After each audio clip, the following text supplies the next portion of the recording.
எல்லாம் நிலைக்கும் என்றுதான் நம்பிக்கொண்டு வாழ்கிறோம். எல்லாம் நினைக்கும் என்றுதான் வாழ்கிறோம். என் வீடு நிலைக்கும், வாசல் நிலைக்கும், நான் வங்கியிலே வைத்திருக்கிற பணம் நிலைக்கும். ஒன்றும் நிலைக்காது, ஒன்றும் நிலைக்காது. இதை திருவள்ளுவர் என்ன சொல்கிறார் என்றால் 2 வகையாக சொல்கிறார். ஒன்று உடம்பின் மேல் இருக்கிற நம்பிக்கை. உடம்பின் மேல் என்னுடைய நான் வாழ்வேன். சில பேர் சொல்கிறார்கள், நான் இப்போ வாக் போகிறேன், வாக் போகிறபடியால் இன்னும் ஒரு 25 வருஷம் வாழ்வேன் என்கிறார்கள். அப்படி போன ஒருத்தர் கார் அடிபட்டு செத்த கதை எனக்கு தெரியும். வாக் போகிற பொழுதே அடிபட்டு செத்துறார். தன் வீட்டில் இருந்தா இருந்திருப்பார். ஆகவே அதுக்கு காரணம் பின்னாலே சொல்ல போகிறேன். இப்போ இந்த நிலையாமை உணரப்பட வேண்டும். எதுவும் நிலைத்த பொருள் அல்ல. எந்த வினாடியும் என்னுடைய வாழ்க்கை மாறலாம் என்ற உண்மை தெரிய வேண்டும். இந்த உண்மை தெரிவது என்பது பெரிய விஷயம். இந்த உண்மை தெரிவது என்பது பெரிய விஷயம். நான் சேர்த்த பணம் என்னை பாதுகாக்கும் என்று பல பேர் நினைக்கிறார்கள். 3-4 தலைமுறையாக சேர்த்த பணம் கூட ஒரு தலைமுறையிலே அப்படியே கரைந்து போய்விடுகிறது. ஆகவே இந்த பணம் என்னை காக்கும் என்றோ, உடம்பு என்னை காக்கும் என்றோ நினைப்பது முட்டாள்தனம் என்பதை சொல்வதற்காக ஒரு அதிகாரம் வைத்தார். இந்த பணம் காக்கும், அதையும் இந்த பணத்தின் மீதான நம்பிக்கை தான் எங்கள் எல்லாருடைய பெரிய பற்றுதல். இந்த பணம் நிற்காது என்பதற்கு திருவள்ளுவர் சொல்லுகிற ஒரு குறள் இருக்கிறதே, நான் வியந்திருக்கிறேன். என்ன சொன்னார் என்றால், இந்த பணம் வருகிறது, பணம் வந்து சேருகிறது. எப்படி வந்து சேரும்? ஒரே நாளிலே திடீரென்று 1 கோடி ரூபாய் எனக்கு வருமா? 10 ரூபாய் வந்து, 100 ரூபாய் வந்து, 1000 ரூபாய் வந்து, 10,000 வந்து, அப்படித்தான் கொஞ்சம் கொஞ்சமாகத்தான் பணம் சேரும். அப்படி பணம் சேர்ந்து விடுகிறது. திருவள்ளுவர் சொன்னார், அப்படி சேருகிற பணம் எப்படிப்பட்டது என்று கேட்டால், தியேட்டருக்கு வருகிற கூட்டத்தை போன்றது என்றார். நான் இன்றைய தமிழிலே சொல்லுகிறேன். சினிமா தியேட்டருக்கு ஒரு கூட்டம் வந்தால் அது எப்படி வரும்? இப்போ ஒரு படம் போட போகிறார்கள், நல்ல படம், எல்லாரும் தேடுகிற ரஜினி சாருடைய படம் என்று வைத்துக் கொள்ளுங்கள். அந்த படத்துக்கு பார்க்க வருகிறவன் 4 மணிக்கு ஒருத்தன் வருவான், நேரத்துக்கே வந்துடுவான், பரம ரசிகன். 5 மணிக்கு ஒருத்தன் வருவான், 5:30 ஒருத்தன் வருவான், 5:45 ஒருத்தன் வருவான், 6 மணிக்கு ஒருத்தன் வருவான். ஹவுஸ்ஃபுல். கொஞ்சம் கொஞ்சமாகத்தானே தியேட்டர்ல வந்து கூட்டம் சேரும். சரி, பிறகு படம் நடக்கிறது. படம் முடித்த உடனே இந்த ஒழுங்குல தான் எல்லாரும் போவார்களா? கொஞ்சம் கொஞ்சமாக வந்து சேர்ந்தவர்கள் பிறகு படம் முடிஞ்சா ஒரேதான் போயிடுவார்கள். அப்படித்தாண்டா உன்னிடம் வருகிற பணமும் என்பதை மறந்து விடாதே என்றார்கள். கூட்டாட்டு அவை குழாம் நிறைந்தற்றே, போக்கும் அது இழிந்தற்றே என்றார். எப்படி அது கூத்தாட்டு குழாம் என்றால் இப்ப சினிமா தியேட்டர் அல்லது ஒரு நாடக அரங்கு கொஞ்சம் கொஞ்சமாக கூட்டம் வந்து சேர்வது போல சேரும். அது நிலைக்கும், அது உன்னிடமிருந்து நிலைக்கும், கொஞ்சம் கொஞ்சமாகத்தான் போகும் என்று நினைக்காதே. என்றைக்கு அதனுடைய காலம் முடிந்ததோ அன்றைக்கு அது போய்விடும். தமிழர்கள் வைத்த சொல்ல அழகு பாருங்க. அதுக்கு என்ன பேர் வைத்தார்கள்? செல்வம் என்று வைத்தார்கள். என்ன சொல்கிறதா? உன்னிடம் நாங்கள் இருக்க மாட்டோம், நாங்கள் செல்வோம். வறுமைக்கு என்ன பேர் வைத்தார்கள்? தரித்திரம். அதுவும் என்ன சொல்கிறது? நாங்கள் நிரந்தரமாக உன்னிடம் தரித்து இருக்கிறோம்.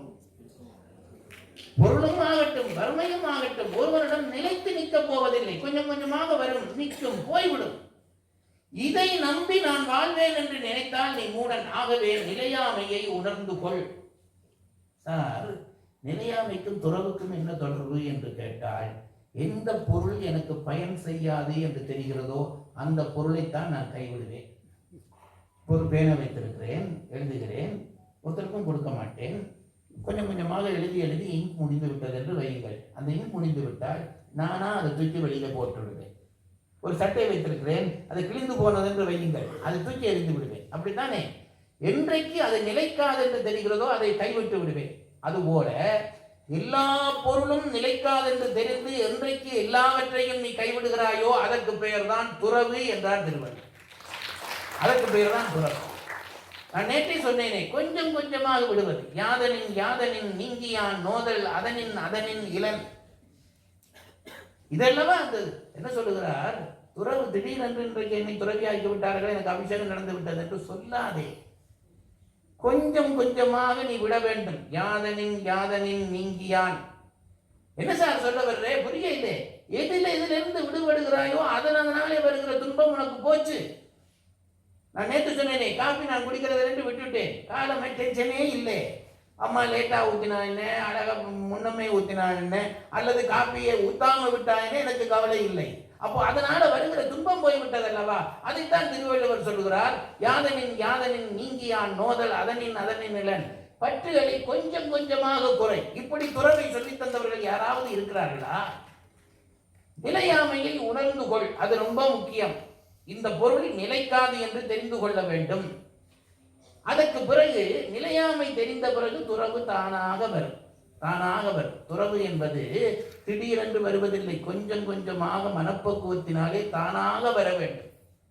அப்படி துறவு வந்த பிறகு மெய்யுணர்தல் வரும். அதுதான் ரொம்ப முக்கியம். மெய் என்பதற்கு தமிழிலே உண்மை என்பது ஒரு அர்த்தம், கடவுள் என்பது ஒரு அர்த்தம். கடவுளை நீ உணர வேண்டுமானால் நிலையாமை உணர வேண்டும், துறவு வர வேண்டும். துறவு வந்த பிறகு எல்லாவற்றையும் நீ விட்டுவிட வேண்டும். பற்றில்லாமல் இருப்பதென்று உலகத்துக்கு காட்டுவதில்லை, மனதிலே இருக்கக்கூடிய விகாரங்கள் போய்விட வேண்டும். வியாச முனிவருக்கு சுகமுனிவர் என்று ஒரு பிள்ளை இருந்தார், பெரிய ரிஷி. சுகமுனிவர் என்று அவர் எப்படிப்பட்டவர் என்றாலாம், ஒரு இடத்திலே இருக்க மாட்டாராம். இப்படி ஒரு சீட் கொடுத்தா இருக்க மாட்டாராம், நடந்து கொண்டே இருப்பாராம். ஏன் என்று கேட்டதற்கு பதில் சொல்வார்கள், ஒரு இடத்துல 5 நிமிஷம் உட்கார்ந்துட்டா அதில் ஒரு பற்று வந்துடுது பாருங்க. இப்ப 2 நாளா இந்த சேர் எனக்கு போட்டிருக்கீங்க, நாளைக்கு சேர மாத்த பேச்சு வராது. உண்மையா சொல்லுகிறேன், நான் அப்படி அனுபவித்திருக்கிறேன். பழக்கப்பட்டு விட்டார். 2 நாள் இருந்தால் இதில் ஒரு பழக்கம் வந்து விடுகிறது. என்னுடைய கட்டில் என்று வீட்டில் ஒரு கட்டில் இருக்கும், அது மோசமான கட்டிலா இருக்கும். 5 ஸ்டார் ஹோட்டல்ல இருந்தாலும் அந்த கட்டில படுத்தா தானே எனக்கு நிம்மதியா நித்திர வருகிறது. பழக்கம் பற்றை உண்டாக்கும். அதனால அவர் என்ன செய்வாராம், சுகமாமுனிவர் ஒரு இடத்திலே உட்கார மாட்டார், நடந்து கொண்டே இருப்பார். அவ்வளவு பெரிய ஒருவர். ஒரு நாள் வியாசர் அவருக்கு அப்பா ஒரு நாள் வியாசர் இவரை அழைத்துக் கொண்டு எங்கேயே போகிறார். வியாசர் முன்னாலே போகிறார், இவர் பின்னாலே போகிறார். ஒரு ஆறுக்கு நடுவிலே ஒரு சின்ன பாலம் போட்டிருக்கிறார் ஆற்றை கடப்பதற்கு. இப்போ வியாச முனிவர் சுகமுனிவரோடு போய் கொண்டிருக்கிறார். அந்த ஆற்றிலே சில பெண்கள் குளித்துக் கொண்டிருக்கிறார்கள். இப்ப அந்த பாலத்திலே ஒருத்தர் தான் நடக்கிறான். வியாச முனிவர் பிள்ளையை பார்த்து சொன்னார், நீ இதப்பா, நான் நடந்து அந்த பக்கம் போன பிறகு நீ நடந்து வா என்று. வியாச முனிவர் நடந்து போகிறார். பெரிய வேதவியாசர் நடந்து போகிறார். நடந்து போனால் அந்த குளித்துக் கொண்டிருந்த பெண்கள் எல்லாம் இந்த முனிவரை கண்ட உடனே உடைகளை எடுத்து தங்களை மறைத்துக் கொண்டார்கள். வியாச முனிவர் இது கடைக்கண்ணால பார்த்துட்டார், இதெல்லாம் இப்படி மறைக்குது இல்லை என்று அவருக்கு கொஞ்சம் கவலையா இருந்தது. இப்ப பின்னாலே வருகிறார் சுகமுனிவர். அவர் நிர்வாணி, இளைஞன். இப்ப இந்த சுகமுனிவரை கண்டு இந்த பெண்கள் எல்லாம் இன்னும் பதட்டப்பட போகிறார்கள் என்று அந்த பக்கம் போன வியாச முனிவர் திரும்பி பார்க்கிறார். இவர்கள் என்ன செய்கிறார்களோ என்றால், சுகமாமுனிவர் வருகிறார். அந்த பெண்கள் எந்த விகாரமும் இல்லாமல் பேசாமல் இருந்து குளித்துக் கொண்டிருந்தார்கள். வியாசருக்கு கோபம் வந்து விட்டது. கிழவனான என்னை பார்த்தே உடைகளை மறைத்துக் கொண்ட இவர்கள் இந்த இளைஞரை பார்த்து ஏன் மறைக்கவில்லை என்ற பிறகு அதற்கு விளக்கம் சொல்லுகிறார். அந்த அளவுக்கு மனதிலே துளியளவும் விகாரம் இல்லாமல் இருந்ததனால்தான் சுகமாமுனிவர் மற்றவர்களுக்கு எந்த பாதிப்பையும் ஏற்படுத்தவில்லை என்றார்கள். அதுதான் துறவு. உண்மை துறவு ஒருவனுக்கு வந்துவிட்டால் அவனுக்கு பிறகு எந்த அனுபவம் அவனாலே உலகத்திலே உண்டாகாது. அதற்கு பெயர் தான் மெய்யுணர்தல் என்று பெயர் வைக்கிறார். இந்த மெய்யுணர்தல் என்ற அதிகாரத்திலே திருவள்ளுவர் சொல்ல வருகிறது இந்த குறள், கற்றீண்டு மெய்ப்பொருள் கண்டார் தலைப்படுவர் மற்றீண்டு வாரா நெறி. இதுதான் இந்த குறள். கற்றீண்டு மெய்ப்பொருள் கண்டார் தலைப்படுவர் மற்றீண்டு வாரா நெறி. என்ன சொல்ல வந்தார் என்றால், இந்த உலகத்திலே பிறந்து படித்து அந்த படிப்பினுடைய முதிர்ச்சியாகிய அந்த தன்மையை பெற்றுவிட்டால் அதற்கு பிறகு இன்னொரு பிறவிக்கு வருகிறது என்ற பெயருக்கே இடமில்லை என்கிறார். நாங்கள் இந்த உலகத்திலே இந்த உடம்பு பொய்யானது என்று எல்லாருக்கும் தெரியும். ஆனால் இதற்கு மெய் என்று பெயர் வைத்திருக்கிறோம். தமிழன் என்ன முட்டாளா? ஏன் மெய் என்றால், இந்த உடம்பை வைத்துத்தான் உண்மையை நாங்கள் அறிய முடியும் என்றபடியால் தான் இதற்கு மெய் என்று பெயர் வைத்தார்.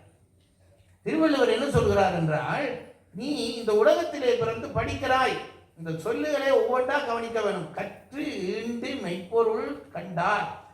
இங்கே வந்து கற்று மெய்ப்பொருளை கண்டவர்கள் அதனாலே என்ன பயனடைவார்கள் என்றால், மற்ற ஈண்டு வாரா நெறியை அடைவார்கள். இதுதான் அவர் சொல்ல வந்த விஷயம். இதுக்கு படிமாளர்கள் உரை எழுதுகிறார். நாங்கள் என்றால் என்ன எழுதுவோம்?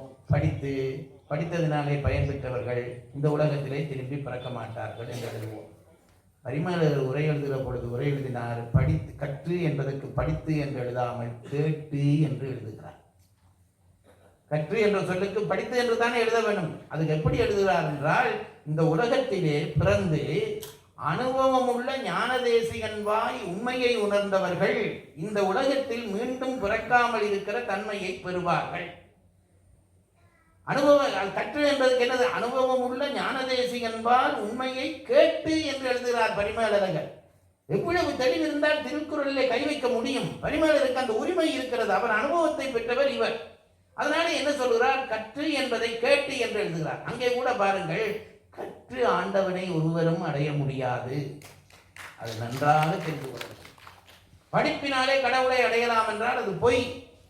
இன்னும் சொல்ல போனால் படிப்பறிவு இல்லாமல் போகிற நிலையிலே தான் இறை தரிசனம் கிட்டுகிறது.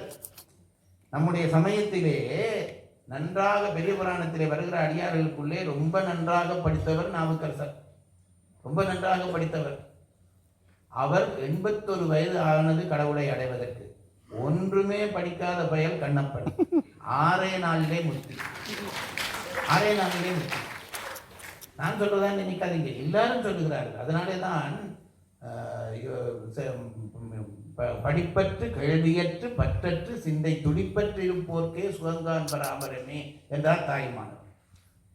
படிப்பற்று கேள்வியற்று பற்றற்று சிந்தை துடிப்பற்று இருப்போர்க்கே சுகங்கான் பராபரமே. மாணிக்கவாசகர் கல்வி என்னும் பல்கடல் பிழைத்தும் என்றார். அருணகிரிநாதர் அறிவற்று அறியாமையும் மற்றதுவே என்றார். அப்ப என்ன தெரிகிறது? ரொம்ப படித்தா கடவுளை அடைய முடியாது. அப்ப என்ன செய்ய வேண்டும்? இப்படியான சொற்பொழிவுகளை கேட்கப்படாது. விளையாட்டா சொல்ல இல்லை, நாங்கள் சொல்லுகிற விஷயங்கள் எல்லாம் அறிவு சார்ந்த விஷயங்களை தவிர அனுபவம் சார்ந்த விஷயம் அல்ல. நான் 1 மணி நேரம் அல்லது 100 மணி நேரம் பேசுகிற இந்த அறிவு பேச்சை விட ஒரு ஞானி ஒரு நிமிடம் ஒரு வார்த்தை சொல்லிவிட்டானால் அந்த வார்த்தையினுடைய பயன் நான் பேசுகிற வார்த்தைகளுடைய பயனை விட அதிகம். அதனால் தான் அருணகிரிநாதர் கோபுரத்திலே இருந்து குதித்த உடனே முருகன் வந்தார், எனக்கு உபதேசம் பண்ணென்று கேட்டார் அருணகிரிநாதர். நாக்கிலே ஓம் என்று எழுதிவிட்டு என்ன உபதேசம் பண்ணார் என்றால், சும்மா இரு, இவ்வளவுதான் உபதேசம். ரொம்ப தேடாது, நீ தேடி கண்டுபிடிக்கிற பொருள் அல்ல அந்த பொருள், சும்மா இரு என்று சொல்லிவிட்டு போய்விட்டார். அதற்கு பிறகு அதற்கு ஞானம் தேடி தேடி தேடிதான் அருணகிரிநாதர் அதற்கு அடுத்த இடத்துக்கு போகிறார். ஆகவே இந்த மெய்யுணர்தல் என்கின்றது இருக்கிறதே, அதைத்தான் சொல்லுகிறார். அனுபவம் உள்ளவனிடம் நீ அருள் பெற வேண்டும். சும்மா இந்த சொற்பொழிவு கேட்டேன், பிரசங்கம் கேட்டேன், ஒரு பயனும் கிடையாது சார். ஒரே ஒரு பயன் என்ன இருக்கும் என்றால், இப்படி ஒன்று இருக்கிறது என்று தெரிந்து கொண்டு தேடலாம். ஒரு நாளும் சொற்பொழிவினாலே ஆண்டவனை காட்ட முடியாது. அனுபவம் உள்ளவன் தான் ஆண்டவனை காட்ட வேண்டும். அதனாலே தான் சொல்லுகிறார் பரிமேலழகர் உரை எழுதுகிற பொழுது, அனுபவம் உள்ள ஞான தேசிகன்பாய் கேட்டு என்று எழுதினார். கேட்டு எழுதினால் என்ன நடக்கும் என்றால், இனி பிறவி வராத தன்மை வரும். இது மெய்யுணர்தல் என்ற அதிகாரத்திலே சொன்ன பகுதி. உண்மையிலே நான் உங்களை கேட்கிறேன், ஒரு தொடர்ச்சி சொல்லுகிறேன், நீங்களே நினைத்து பாருங்கள். முதலிலே ஒரு இளைஞன் கல்யாணம் கட்டுகிறான், இல்லறம். கல்யாணம் கட்டிய பிறகு அவனுக்கு ஒரு மனைவி வருகிறாள், வாழ்க்கை துணை நலம். அவர்கள் 2 பேரும் சேர்ந்து பிள்ளையை பெறுகிறார்கள், புதல்வரை பெறுதல். அந்த புதல்வரை பெறுதனாலே அன்பு வருகிறது. அந்த அன்பு சமூகத்துக்குள்ளே பாய்கிற பொழுது அதற்கு விருந்தோம்பல் என்று பெயர். அந்த விருந்தோம்பலை பேண இனியவை சொல்ல வேண்டும். அதற்கு பிறகு நன்றி அறிதல் மறக்கக்கூடாது. அதற்கு பிறகு நடுவு நிலைமை பேண வேண்டும். அதற்கு பிறகு மனதாலும் வாக்காலும் காயத்தாலும் சுத்தமாக இருக்க வேண்டும். அப்படி இருக்கிற பொழுது அன்பு பெருகும். அந்த அன்பு பெருகிறதுனாலே நீ சமூகத்தை உன்னுடைய ஒரு உறவாக நினைப்பாய். அதனாலே ஈகை செய்வாய், ஒப்புரவு செய்வாய். இது 2ஐயும் நீ செய்ய உனக்கு புகழ் வரும். இத்தோடு இல்லறம் முற்றிற்று. அதுக்கு பிறகு துறவரத்தை தொடங்குகிறார்.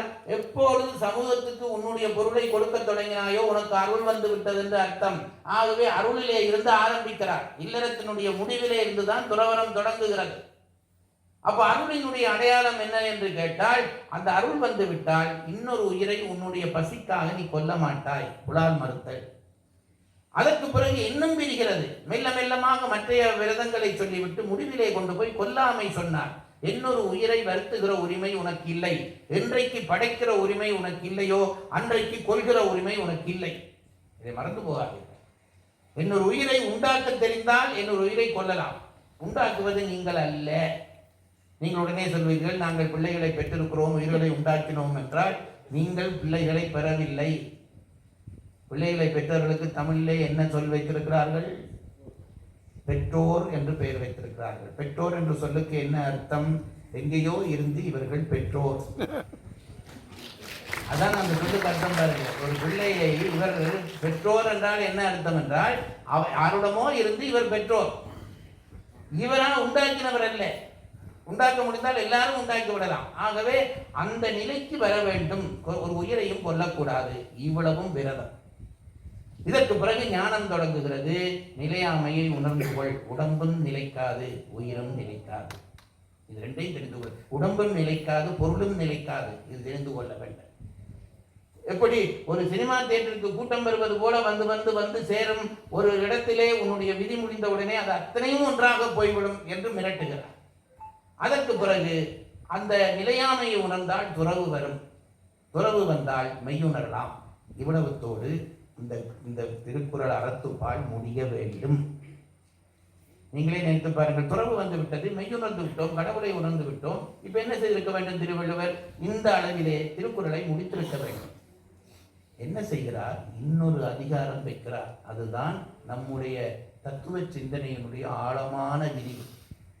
வந்து மெய்யுணர்ந்து விட்டோமோ அந்த அளவிலே முடிந்து போய்விட்டதே துறவு. அப்படித்தானே நாங்கள் நினைக்கிறோம். அதற்கு பிறகு அவா அறுத்தல் என்று ஒரு அதிகாரத்தை வைக்கிறார். அந்த அவா அறுத்தல் என்ற அதிகாரம் என்னவென்று கேட்டால் அது ரொம்ப நுட்பமான விஷயம். அதுக்கு என்ன சொல்கிறார்கள்? நீ எல்லாவற்றையும் துறந்து விட்டாய் என்று வைத்துக்கொள். எல்லாவற்றையும் துறந்து விட்டாய். நீ எல்லாவற்றையும் துறந்தாலும் கூட உன்னுடைய மனதிலே நீ அனுபவித்த அனுபவங்களுடைய விதைகள் இருக்கும் என்கிறார். அதற்கு வாசனா மலம் என்று பெயர். நல்ல உணவொன்றை சாப்பிட்டு கொண்டே இருந்தாய், லட்டு சாப்பிட்டாய், உனக்கு பிடிக்கும், சாப்பிட்டாய். இப்பொழுது துறவு வந்து முடிவு செய்து விட்டாய், லட்டை சாப்பிடுவதில்லை என்று துறந்து விட்டாய். ஆனால் வீட்டிலே ஒரு திருப்பதி லட்டை கொண்டு வந்து வைத்தால் மனதிலே ஆசை உண்டாகிறதே, அதற்கு அவா என்று பெயர். இந்த அவாவும் அருந்தால்தான் ஒருவன் முற்றான துறவியாக ஆக முடியும். இதை மறந்து போகாதீர்கள். அதற்கு வாசனா மலம் என்று பெயர். அதாவது அதுக்கு விளக்கம் சொல்கிற சித்தாந்திகள் என்ன சொல்வார்கள் என்றால், இந்த பெருங்காய டப்பி இருக்கிறதே, அந்த காலத்தில் சொல்லுகிற ஓமானம், இப்ப சென்போத்தலையும் சொல்லலாம். பெருங்காய டப்பியிலே பெருங்காயம் இருக்கும். பெருங்காயம் முடிஞ்சு போகும். முடிந்து போனாலும் அந்த வாசனை நிற்கும். டப்பியை திறந்து பார்க்கிறீர்களா, அந்த வாசனை நிற்கும். அதுபோல ஒரு அனுபவத்தை அனுபவித்து வந்தவர்கள் துறந்து விட்டாலும் கூட அந்த வாசனை நிற்கும். அந்த வாசனை என்ன செய்யும் என்றால், திரும்பி ஒரு சந்தர்ப்பத்திலே அந்த வாசனை வருகிற பொழுது எங்களை பழையபடி அங்கே இழுத்துவிடும். அந்த அந்த அந்த ஆசையை ஐயோ சாப்பிடக்கூட வேண்டாம், ஐயோ எங்கேயோ வடை சுடுகிறார்களே என்று நினைச்சுட்டியா, பிறவிக்கு அது காரணமாக போய் அதைத்தான் அவா அறுத்தல் என்று வைக்கிறார். ஆகவே துறந்தால் மட்டும் போதாது, அந்த ஆசைகளையும் நீ அறுத்து விட வேண்டும். உங்களுக்கு தெரியும், விஸ்வாமித்திர கதையிலே மேனகை வந்த உடனே அந்த பழைய வீடுகளிலே ஓவியம் வைத்திருப்பார்கள். இப்படி ஒரு ஓவியம் வேணாம் என்று இருந்தவர் மேனகையை கண்டவுடனே பழையபடி இல்லறத்துக்குள்ளே நுழைந்து விடுகிறார்கள். இது சாதாரண, இது அனுபவத்திலே காணுகிற பொழுதுதான் இந்த உண்மையினுடைய ஆழம் தெரியும். என்ன ஆழம் என்று தெரிந்தால், நீங்கள் ஒரு பொருளை விட்டு பாருங்கள், பிடித்த ஒரு பொருளை விட்டு பாருங்கள். அதனாலதான் காசிக்கு போய் விருப்பமானதை விடுவதென்றால் பல பேர் பாவக்காயை விட்டு வந்துட்டோம் என்கிறார்கள். ஏன்னா அவா இருக்க வேண்டிய துன்பம் இல்லை, ஆசை இருந்தால் தானே அறுப்பதற்கு. உள்ளே இருக்கிற ஆசையினுடைய வித்தை அளிக்க வேண்டும்.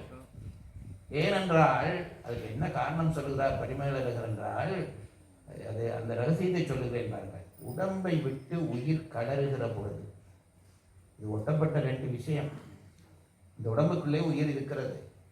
உடம்பை விட்டு உயிர் கலருகிற பொழுது நம்முடைய தத்துவ நூல்கள் சொல்லுகிற உண்மை, எதை நினைக்கிறோமோ அதன் வடிவாக அடுத்த பிறவியிலே பிறப்போம் என்கிறார்.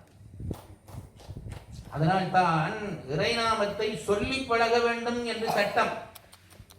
சாந்துணை போதும் மறவாதார்க்கு ஒரு தாழ்வில்லையே என்றார் அன்னையினார். என்ன காரணம் என்று கேட்டால் எல்லாம் சொல்லுவோம். திடீர் சில பேர் சொல்வார்கள், அதெல்லாம் அந்த நேரம் பார்த்துக்கலாம் சார். என்ன சாகுற பொழுது முருகனை நினைக்க வேணும், அந்த நேரம் நான் முருகன் என்று சொல்வேன். வராது. சொல்லி சொல்லி பழக வேண்டும், திரும்ப திரும்ப சொல்ல வேண்டும். அதான் நாவுக்கர் சொன்னார், நட்டவா உன்னை நான் மறக்கினும் சொல்லுனா நமச்சிவாயவே. நான் மறந்து போனால் கூட அதுல வாயில வர வேண்டும். அப்போ எப்படி வரும் என்று கேட்டால் பழக்கம் இருந்தால் தான் வரும். ஆகவேதான் என்ன சொல்கிறார்கள் என்றால், இந்த உயிர் பிரிகிற பொழுது நீ ஒன்றை நினைக்கிறாயா, எதை நினைக்கிறாயோ அதன் வடிவான உடம்பு உனக்கு அடுத்த பிறவியிலே கிடைக்கும் என்கிறார். இப்ப நான் சொன்னேன் பாருங்கள், அவா என்று சொன்னேனே, இந்த அவா என்ன செய்யும் என்றால் உள்ளே போய் நின்று நம்மை அந்த பிறவியை நோக்கி நகர்த்தி விடும் என்கிறார். ஆகவே துறந்தால் போதாது, அவா இருக்க வேண்டும். உங்களுக்கு தெரியும், பல துறவிகள் துறந்து விடுகிறார்கள், பிறகு அவா இருக்காமல் அப்பட்டு போகிறார்கள். நான் அன்றும் சொல்லுவேன், இன்றும் சொல்லுவேன். இந்த அவாறுத்தல் என்ற அதிகாரத்தை வைத்ததுதான் திருவள்ளுவர் செய்த நுட்பம் என்று நான் நினைக்கிறேன். துறவை அப்படியே கொண்டு வந்து அவா அறுத்தலே முடிகிறார். எப்பொழுது இந்த விதைகளையும் அழித்து விட்டாயோ அன்றைக்குத்தான் துறவு உனக்கு பூரணமாக வரும். அருளிலே தொடங்க வேண்டும், அவா அறுத்தலிலே முடிய வேண்டும். உயிர்கள் எல்லாவற்றுக்குமான ஒரு பொது நியதி இது. இதை மறந்து போய்விடாதீர்கள். ஒன்றும் துறவரத்துக்கு நீங்கள் கஷ்டப்பட வேண்டாம், இதுதான் நான் சொல்வேன். பல பேர் வந்து என்னை கேட்பார்கள், நான் துறவரம் செய்ய ஆசைப்படுகிறேன். அப்படி ஆசையே படாதே, ஆசைப்படுவதே துறவரத்துக்கு பிள்ளை. சில இளைஞர்கள், நான் இது விளையாட்டாக சொல்லவில்லை, நான் திருக்குறள் வகுப்பு சென்னையிலே நடத்துகிற பொழுது இளைஞர்களாக இருக்கிறவர் வந்து வாழ்க்கையை திறந்து விட வேண்டும் என்று ஆசைப்படுகிறேன் என்றார்கள். நான் சொன்னேன், ஏன் அப்படி ஆசைப்படுகிறாய்? வாழ்க்கையை துறக்காதே. வாழ்க்கையை துறக்க வேண்டும் என்ற அவசியம் இல்லை. வாழ்ந்து வாழ்ந்து அன்பை பெருக்க வேண்டும். யார் சொன்னது? வேற எங்கும் சொல்லாம். ஞானசம்பந்தர் சொன்னார், மண்ணில் நல்ல வண்ணம் வாழலாம், இந்த உலகத்திலே வாழலாம், அதுல ஒரு தப்பும் இல்லையப்பா. பெண்ணில் நல்ல கதிக்கு யாதுமோர் குறைவில்லை சொல்லிவிட்டு சொல்கிறார், கழுமட வளநகர் பெண்ணினல்லாரோடும் பெருந்தகை இருந்ததே என்றார். இல்லறத்திலே புகுந்து எங்கள் கடவுள்களுக்கு தான் இந்த கணவன் மனைவி உறவெல்லாம் வைத்திருக்கிறார்கள். அப்படியே இல்லறத்திலே இருந்து அன்பை பெருக்க வேண்டும். பெருக்க பெருக்க பெருக்க பெருக்க பெருக்க அது ஒரு எல்லையிலே அருளாக மாறும். அந்த அருளாக மாறிவிட்டால் அந்த அருளினுடைய பயனாக நமக்கு விரதம் தொடங்கும். விரதத்தினுடைய தொடக்கத்திலே நாங்கள் உயிர்களை கொல்லாமல் இருக்க பழகுவோம். உணவுக்காக உயிர்களை கொல்லாமல் இருக்க பழகுவோம். பிறகு ஒரு உயிரையும் கொல்லாத தன்மை வரும். அது வந்துவிட்டால் நிலையாமை உணரப்படும். நிலையாமை உணர துறவு வரும். துறவு வர மெய்யுணர்தல் வரும்.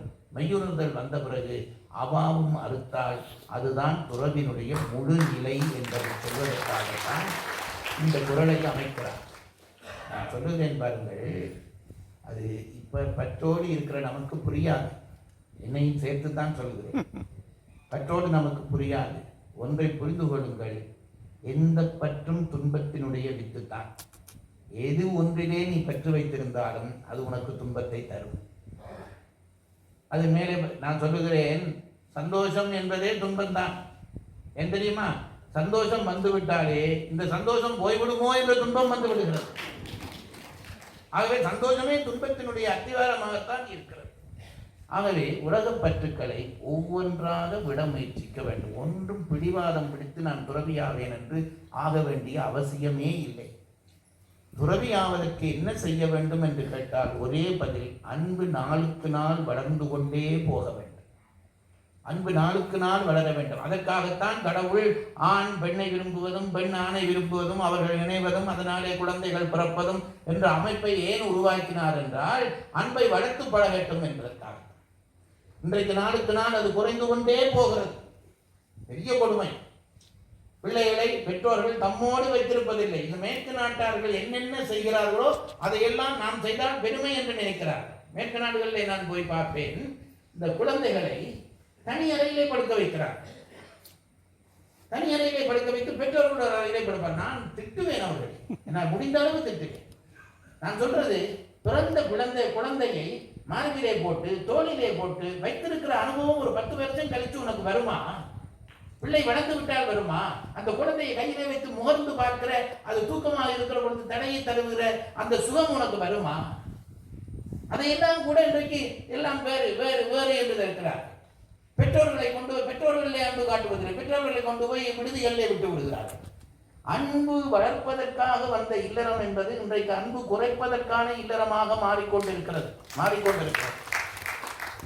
வீட்டுக்கு வந்தால் விருந்து போடுவதென்ற வழக்கமே இல்லை, போய்விட்டது.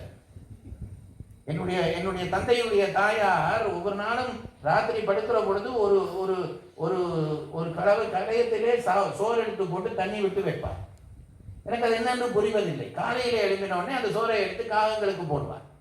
ஒரு நாள் அந்த அம்மாட்ட நான் கேட்டேன், பாட்டியிலும் கேட்டேன், இதே இப்படி பண்ணுகிறீர்கள், ஏன் சோறை போட்டு வைத்தீர்கள், ஏன் காகத்துக்கு போட்டீர்கள்? அவர் சொன்னார், இரவிலே யாராவது விருந்து வந்து விட்டால் கொடுப்பதற்கு ஒரு கொஞ்சமாவது சாப்பாடு இருக்க வேண்டுமே அப்பா, அதுக்காக போடுகிறேன். வராவிட்டால் அதுதான் எத்தனையோ உயிர்கள் இருக்கிறதை அதற்கு கொடுத்து மகிழலாம் என்பார்கள். இப்படியெல்லாம் பண்பாடு இருந்திருக்கிறது, நம்முடைய வாழ்க்கை முறை இருந்திருக்கிறது. இப்படி வாழ்ந்தால் நம்முடைய தமிழர்கள் சொல்லித்தந்த வாழ்க்கையின்படி அன்பு பெருக்கி கொண்டு போவோமானால் அந்த அன்பு கடவுளிடம் கொண்டு போய் சேர்க்கும். துறவுக்காக தனி பயிற்சி எடுக்க தேவையில்லை என்பதுதான் திருக்குறள் சொல்லுகிற துறவு முறை. அந்த துறவு முறையை தெரிந்து கொள்ளுங்கள். அனுபவம் இல்லை. அப்படி பக்குவப்பட கொஞ்சம் கொஞ்சமாக இந்த அன்பு விருத்தியிலே ஒரு பக்குவம் வந்தவுடனே குருவை நீ தேடாதே, குரு உன்னை தேடி வருவார். இதுதான் சத்தியம். இன்றைக்கு எல்லாரும் குருவை தேடுகிறார்கள். பல பேர் இன்றைக்கு இந்து சமயத்திலே 100 சங்கங்கள் வந்து விட்டன. அந்த சங்கம் இந்த சங்கம் என்று குருமாரெல்லாம் டான்ஸ் ஆடி கொண்டு நிற்கிறார்கள். சிவபெருமான் நாடினது போக நான் யாரையும் இழிவு செய்ய சொல்லவில்லை. குருவை நீ தேடவில்லை, தேட வேண்டாம். குரு தானாக உன்னை தேடி வரும். அதான் பாலி ஒரு முறை எழுதினார், கூப்பிட்டா மலர் தேடி வண்டு வரும், நாள் குறிப்பிட்டா கொய்யாவை கிளி கொத்தும். அது ஒரு பிறகு சினிமாவிலே மாற்றினார்கள். அவர் சொன்ன வார்த்தை, சாப்பிட்டால் வருகின்ற ஏவம் போல் கண் கலந்துட்டால் வர வேண்டும் உண்மை காதல் என்று பாடினார். இதெல்லாம் தானாக நிகழ வேண்டியது. எங்கேயாவது ஒரு கொய்யாப்பழம் பழுத்தால் கிளிக்கு யாராவது தந்தி அடிப்பார்களா, படுத்து விட்டது வந்து கொத்து என்று? அது தானாக வந்து கொத்தும். அதுபோல ஆன்ம பக்குவத்தை வளர்த்து விட்டால் குருவை நீ தேடாதே, குரு உன்னை தேடி வருவார். அப்படி அவர் வந்து அனுபவ வார்த்தைகளை சொல்லி உன்னை பக்குவப்படுத்த பிறவி இல்லாமல் போகும் என்பதை சொல்வதற்காகத்தான் கற்றீண்டு மெய்ப்பொருள் கண்டார் தலைப்படுவர் மற்றீண்டு வாரா நெறி என்ற அந்த குரலை அமைத்து துறவரத்தினுடைய முழுமையை நமக்கு திருவள்ளுவர் சொல்லித் தந்தார். அந்த அடிப்படையை வைத்து நேற்று இல்லறம், அதை தொடர்ந்து இன்றைக்கு துறவரம் சொல்லி இருக்கிறேன். நாளைக்கு ஊழ் சொல்ல போகிறேன். ஊழ் என்பது விதி, ரொம்ப முக்கியமான பகுதி, வாழ்க்கைக்கு உதவ வேண்டிய பகுதி. நான் நாளைக்கு கூட்டம் பெற வேண்டும் என்பதற்காக சொல்லுகிறேன். விதி புரிந்துவிட்டால் நமக்கு பல விஷயம் வாழ்க்கையிலே புரிந்துவிடும். விதியினுடைய உண்மை புரிந்துவிட்டால் வாழ்க்கையினுடைய பல ரகசியங்கள் நமக்கு புரிந்துவிடும். திருவள்ளுவர் என்ன பண்ணுகிறார், இப்ப இல்லறத்திலே இத்தனை அதிகாரம் என்று இருக்கிறது, துறவரத்திலே இத்தனை அதிகாரம். ஊழ் என்கின்ற ஊழியல் என்று ஒரு இயல் வைத்து ஒரே ஒரு அதிகாரம்.